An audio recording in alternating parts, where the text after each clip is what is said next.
ஒரு நாள் ஒரு அழகான காடு இறைவன் வைகூறியதைப் போலவே இருந்தது.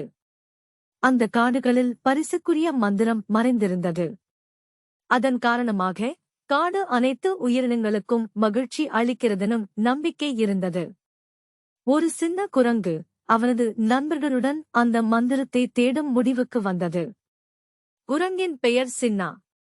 சின்னா மற்றும் அவனது நண்பர்கள் கிளிகள், நெருப்புகள் மற்றும் முப்பிலும் மிகவும் ஆழமான யானை உட்பட காடுகளில் சுற்றிக் கொண்டனர்.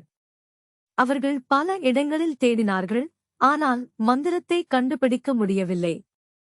ஒரு நாள் சின்னா ஒரு பழமையான மரத்திற்கு முந்திரிக்காய் நட்டிக் கொண்டிருந்தான். அந்த மரத்தின் அடியில் ஒரு சின்ன குவளை கண்டான். அதில் ஒரு மந்திரவாதி, "மந்திரம் உங்களுக்கு உள்ளே உள்ள மகிழ்ச்சியில் உள்ளது" என்றான். தொடர்ந்து நண்பர்கள் அனைவரும் ஒன்றிணைந்து மகிழ்ச்சியுடன் ஆடும் மற்றும் பாசமான கவிதைகள் சொல்வதைத் தொடங்கினர். மந்திரம் அவர்களோடு இருந்தது. அவர்களின் சந்தோஷம் அந்த காடுகளை மகிழ்ச்சியுடன் நிரப்பியது. முடிவில் சின்னா மற்றும் அவரது நண்பர்கள் உணர்ந்தனர், உண்மையான மந்திரம்தான் அவர்களின் காதலில் மற்றும் ஒருங்கிணைந்த முயற்சியில் உள்ளது.